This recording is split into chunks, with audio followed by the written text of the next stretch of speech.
Hello folks, today is Friday, June 17th, 2022. As usual, my name is Jake Baldino, here to talk about all the video game news that has been going on this week. Now, it is a big week. Last week was crazy with the Summer Game Fest stuff. Now we have the Xbox Bethesda event that went down last Sunday. So we made a whole big video on that already. If you want to check that out, that will be linked in the description down below. But just very quick, brief catch-up. We got a lot of things, like a good long look at gameplay for Redfall, A Plague Tale, Requiem, one of my most anticipated, the new Forza Motorsport, Scorn, which now has a release date. The Persona games are coming to Xbox, but also other platforms, which is just great. Persona 3, 4, and 5. A good long look at Diablo 4 gameplay, which is definitely right up my alley, hopefully better than Immortal, and also Starfield. Got a good long look at Starfield and a lot of its gameplay elements and systems. It seems like people are still divided on it, but either way, I'm just looking forward to hearing more about it, and then eventually getting our hands on it, making it before you buy. You know what we do here at this point. So again, if you want to catch up on all that Xbox stuff, because at this point, if you're watching this video, it's probably old news to you,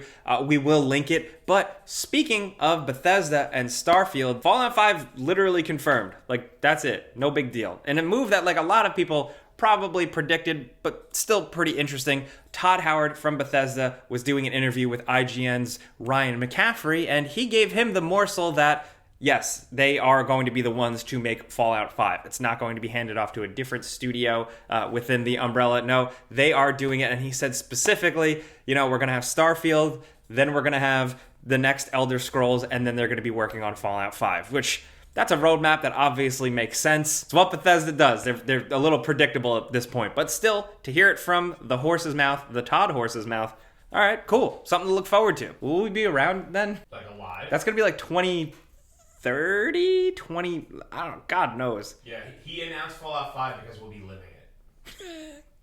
And in other news, just last night, I'm very happy. We got a Final Fantasy anniversary stream with a bunch of big news. The first is that Final Fantasy VII Remake Integrate is coming to Steam, and it's going to have Steam Deck support. It is Steam Deck verified. As a Steam Deck fanboy, that's just, we love to hear it. But in some pretty awesome news for some people out there, we're getting a Final Fantasy Crisis Core remake, like straight up remake, new character models, everything. And wow, I just didn't expect this, even with the way, you know, Final Fantasy VII is going. It's very cool, and it absolutely makes sense, and it's going to be a good way to fill things out and make things more interesting in the future for this new realm of Final Fantasy VII, especially as someone who wasn't completely exposed to Crisis Core. I kind of dabbled in that stuff, but I've been friends with some diehards for it, so this is pretty exciting, and this is actually coming this winter, and this is going to keep us busy because Final Fantasy VII Part 2, if you will, officially Final Fantasy VII Rebirth, is also a thing. We got a good long look at it. They're going bold with it. They're embracing some of the stuff they set up with the first part, and they're going hard. They're making different bold choices, and it's not just the same old remake type of thing that, I don't know, some people wanted, some people are sick of, so cue the debates, but this looks unique, and this is coming winter 2023 as of right now. Also, along with that, just so you have an idea of how big this all is, Tetsuya Nomura did also confirm that work has already started on part 3. So I hope you like Final Fantasy VII. Buckle up. When are they going to do this for Final Fantasy VIII? That's the real question. Now, we already talked about Fallout 5, the return of an RPG that a lot of people really love, but there's another RPG announcement that got people freaking out. Dragon's Dogma 2. The incredible announcement comes with not really a lot of information, but this is dope. Capcom has really given us the goods lately. We know that work has officially started on this. It is going to be using the RE engine that Capcom is definitely using for a lot of their stuff, and some Dragon's Dogma fans that I know personally are flipping out. I think a lot of us never thought this was going to be a thing, considering the original was a cult hit, but it didn't necessarily blow the financial doors down. Still, it had a long life, it got re-released, and now we're getting a second one. The first one was a very unique take on a more traditional RPG style, but like with that good Japanese game design flair, so I'm excited to see what comes of this. Hey, next up, big thanks to Dr. Squatch for sponsoring this video. Now, we've been working with them for a long time. We've been using this soap for a long time, and it's really the only way you can officially smell like gameranx. For real though, all of Dr. Squatch's soaps are made right here in the United States with high quality ingredients that are totally straight up. Everything is simple and straightforward with no harmful BS chemicals that the bigger soap companies use. Recently, for me personally, I've switched to the coconut castaway bar soap just because it smells really good and it makes me want to eat it. You cannot do that though, don't do that. And they got a bunch of different products along with the soap and shampoo, so you can really kind of pinpoint a scent and the right products for you so you can have a signature shower game scent, if you will. You can smell super nice and exactly how you want, and now people will like you. And they have a subscription service that hundreds of thousands of people are already using. You can get fresh soap delivered right to your door. Plus, they stand by it. It's 100% guaranteed. They say if it's not the best bar of soap you've ever used, you get your money back, no questions asked. I very much like that, and you might too. So if you want to check it out, new customers can get 20% off $20 or more. Be sure to use our code DSQGameranx and click the link in the description down below. Have fun, go get clean, and thanks to Dr. Squatch for sponsoring this video. Oh, also, holy shit, I forgot all the Resident Evil news. So there's so much this week. So we got a big old Resident Evil stream with a bunch of stuff. We got a look at the DLC coming for Resident Evil Village, which does focus on Rose years later after the events of Village. It's going to be in third person, and interestingly enough, with that update, expansion type thing, we're also getting third person mode for the Village campaign, which is very cool and very interesting for the future of these new Resident Evil games. Like, which direction are we going here? Still, a bunch of stuff is coming with that, along with Reverse at the end of this year. And Capcom also just straight up surprise dropped updated versions for PC and the PS5 and Xbox Series X versions of Resident Evil 2 and 3. So if you want to see that remake with shinier floors or higher frame rates or what have you, now you can. The updates are free if you already own those versions. I believe everywhere. That stuff gets complicated, but that is pretty nice. But for me, the coolest news is we also got a little bit of a bigger look at Resident Evil 4 Remake. Now, we talked about this already a couple of weeks ago, but now we got a good full-faced look at Resident Evil 4 Remake, Leon himself. He looks pretty badass, as expected. Just little extra glimpses of the game, enough to keep me intrigued. They're a little bit different, darker direction. Seems tantalizing to me, especially as someone who just replayed Resident Evil 4 and like I didn't think it needed to be remade, but you know, there's plenty of arguments for it. This just seems cool. Also, I read a lot of the comments. You know, you have the Summer Game Fest, you have the Xbox Bethesda thing. You have people who say none of those games announced interests me at all. I think that's crazy. There's got to be at least one, but still, there's plenty of stuff out there. Like right now, the Steam Next Fest is going on, and there are a bunch of playable demos for a bunch of cooler, different, smaller, mid-tier games that are definitely worth checking out. If you're a PC player, this is always fun, and there's some highlight demos for Angerfoot, which is ridiculous. Metal Hellsinger, that's that first-person shooter Doom game where you like fire on the beat to the music. Midnight Fight Express, which is like one of my most anticipated. There's a bunch of stuff going down, so just go check it out. Like, you know, support some cool games. Now, speaking of cool games, I was at Summer Games Fest and I played Sonic Frontiers.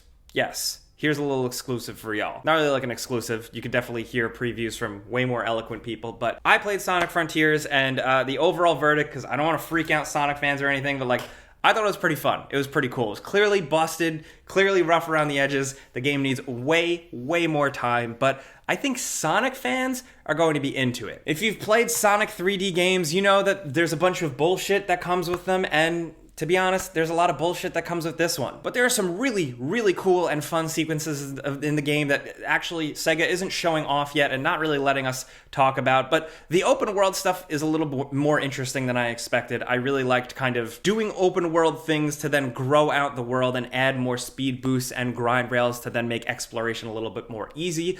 Once you're getting going, the sense of speed is really fun. I just think it needs a little bit more life and more interesting enemy types. So again, I think it definitely needs more time in the oven. And I do think, like, if you're just a casual fan, and if you thought, you know, open world Sonic was going to be this new game changer, I don't think so. I think it's just another Sonic game. So that's what I mean by, like, if you play every Sonic game, you kind of are going to know what to expect here. But I also want to put a full disclosure. It is very early. This is preview stuff. This is why I don't usually do this stuff, because games can change so much. All I would say is that there's still more to be revealed, and like, I don't know. I don't think the jury's totally out on this one yet. If there's enough interest with you guys, like, let me know. Maybe I'll make a video on my personal channel towards the end of June when I can talk about more stuff in the game. Also, in some cool controller news, we got a new accessibility controller from 8BitDo. That's how you say it. I heard someone say 8BitDo. I think that's what it is. I always said 8-bit dough. Same. Like an idiot. Apparently, I don't. You know what? It's hard. Just tell us how to say the things. This is a Bluetooth controller for Android, but also Nintendo Switch, and it's for players with limited mobility, which is cool. We try to highlight accessibility stuff. It's good. More people can play, use different types of controllers to get their inputs in the game. That's a win-win. And on the other side of this news, controller news, there is a rumor, take it with a grain of salt, but it's from Tom Henderson, who has gotten some pretty good scoops in the past. A PS5 Pro controller is finally on the way. Yes, we've gotten rumors for years, gotten all types of things that didn't end up being. This seems to be the real deal. Apparently, it has been seen. It's going to have paddles, the triggers with the locks, all the types of things you'd expect from a big, fancy, expensive Pro controller, as well as removable, seemingly swappable analog stick units, which is actually probably pretty nice for just obviously fine-tuning, getting exactly the height you want, but also in terms of stick drift or replacement stuff. I think that's a good thing. Also worth highlighting, another thing I linked down in the description below. Like, I link everything we talk about in the description, but this is definitely worth checking out. This is a developer update video from the folks behind Stalker. And of course, as you know, Stalker, the developers, are primarily based in Ukraine, and Ukraine is going through some shit right now. So they kind of highlighted what a lot of the developers are going through to protect their home. Along with that, we also just have a new trailer, which is cool. So I'll link that down below too. And if we're talking cool, different game trailers, I just wanted to highlight this because we didn't actually get that Goldeneye like remaster Xbox rumor, like the game didn't release, but we do have this. It's called Agent 64, Spies Never Die, and it's straight up just, they were like, these developers were like, what if there was a sequel to GoldenEye 64? So if you want to really, really blast out the power of your next-gen console or your RTX 3080, this is probably the game to do it. Look at that. I'm sorry. Seems cool, though. Seems creative. And speaking of that, this week, Teenage Mutant Ninja Turtle Shredder's Revenge is out. I put out the before you buy for it. I've been playing it. I absolutely love it. If you are a fan of these classic retro-style games, if you're like me, I highly, highly recommend this one. If you liked Streets of Rage 4, or if you're just old like me and you played X-Men on arcade, this is it, man. If you look at this game and you think, I'm not playing that, the graphics are bad, well, then this game is not for you. But last but not least, something that I actually think is interesting. We talked about Sony a couple weeks ago adapting a lot more of their properties to movies and television, like God of War and what have you. But the interesting one was Gran Turismo 7. And now Sony has officially confirmed it is a movie being directed by Neil Blomkamp from District 9 fame, but the story is actually pretty cool. It's actually based on the true story, which we've actually talked about in gameranx videos somewhere at some point, of the player who grew up playing and practicing on Gran Turismo and eventually ended up becoming a professional racing driver. I think that's a very cool, creative idea for a movie, and a very interesting and weird way to use the property. You know, it's different. So whatever, let's try it. I hope it's good. Anyway, that was a jam-packed week. I'm tired. There's a lot still that we don't have time to cover, but like I said, everything we talked about will be linked down in the description. So I want to hear from you guys what you're thinking. If you're playing demos on Steam Next Fest or anything like that, let me know what has really stuck with you. If you're playing Teenage Mutant Ninja Turtle Shredder's Revenge this weekend, I want to know who you're maining, who you're playing with, you playing solo. Let's talk about that stuff. Let's talk about the PS5 Pro controller, Fallout 5, Final Fantasy, Resident Evil 4. I've been saying all of those words since I was like 6 years old. It's a crazy time. It seems like things are looking up, so I want to hear from you guys. And that's really it. We're going to be in the comments. Things get crazy, of course. We'll be down there as much as possible, but if you want to yell at me directly, Twitter, Facebook, and Instagram, at Jake Baldino. And also, keep your eyes peeled. I'm announcing a pretty big secret project soon. Hope you like it. But if you like what we're doing here, talking about the news, clicking the like button does help us. Thank you very much. But that's it, guys. Hope you have a great weekend. Have some fun, relax, play some games. I'm Jake Baldino. Pizza's on me.